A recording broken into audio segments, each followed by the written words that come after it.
dizer para você o que aconteceu comigo. E eu vou esperar para que outras pessoas digam e contem. Eu estava trabalhando, pela manhã eu recebi uma mensagem do Ramon. Pai, às 4 horas você vai estar no CT? Falei, filho, às 4 horas eu estarei começando uma gravação. Eu estava na fábrica, era 9 horas da manhã.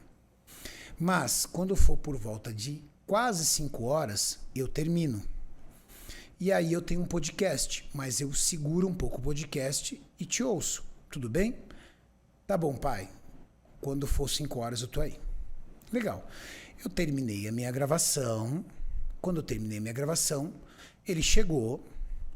E aí eu falei, filho, sobe lá na sala de podcast que eu tô terminando alguns detalhes e a gente já conversa.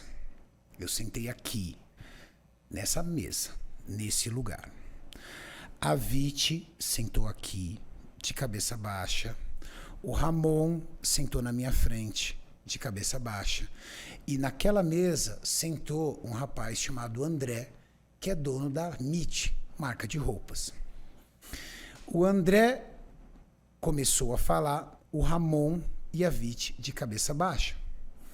E o André começou a dizer que ele estava ali representando o Ramon e que ele intermediou uma negociação do Ramon com a Integral Médica e que ele ficou aproximadamente 8 horas trancado dentro da fábrica da Integral Médica com o Ramon, negociando isso, que não deixaram ele sair de lá enquanto o contrato não estivesse assinado e que o Ramon tinha assinado um contrato com a Integral Médica. Eu não esperava por isso. Por maiores que pudessem ser assim as minhas dúvidas do que estaria acontecendo aqui, eu nunca imaginei que um rapaz estaria aqui falando pelo Ramon e pela Viti. Eu olhei para o Ramon de cabeça baixa, eu olhei para a Viti de cabeça baixa, e eu falei, nós não estamos falando de uma troca de mercado, nós estamos falando de uma família.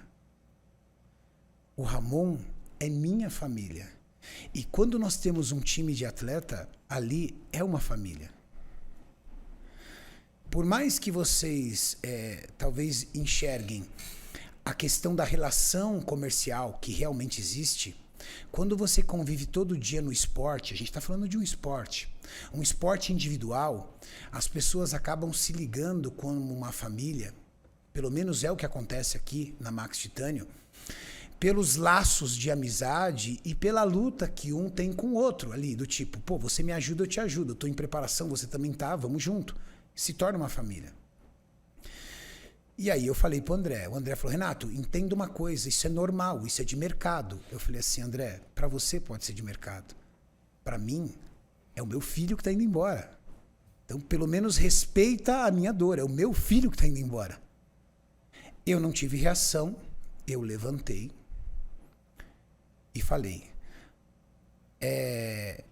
Ramon, você não vai ouvir uma contraproposta da Max? Você não vai permitir que a Max lhe dê uma contraproposta? Ele não respondeu, porque antes dele responder, o André respondeu, não. Se fossem para vocês ter feito uma contraproposta, tinha que ter feito antes. Não fez antes, agora não tem mais jeito. Eu não tive reação. Eu levantei, abracei o Ramon, e o Ramon, com o olho cheio de lágrima, me abraçou e falou, pai, me perdoa, eu estou fazendo isso pela Viti e pelo Ravi. A Viti me abraçou e falou, Renato, me perdoa, eu estou pensando no Ravi. O André pegou, desceu com eles, colocou o Ramon e a Viti dentro de um carro e partiu direto para Curitiba. Ou seja, já era uma situação armada. Mas ele não passou nem em casa, ele foi direto para Curitiba. A minha reação era... Eu fiquei sentado aqui, o Maurício não onde estava. Eu falei, Maurício, eu não tenho condições de fazer um podcast. Eu tinha um podcast naquele dia. Um Cariani responde. Eu falei assim, pode cancelar. Eu não tenho cabeça para isso. Acabaram de levar meu filho.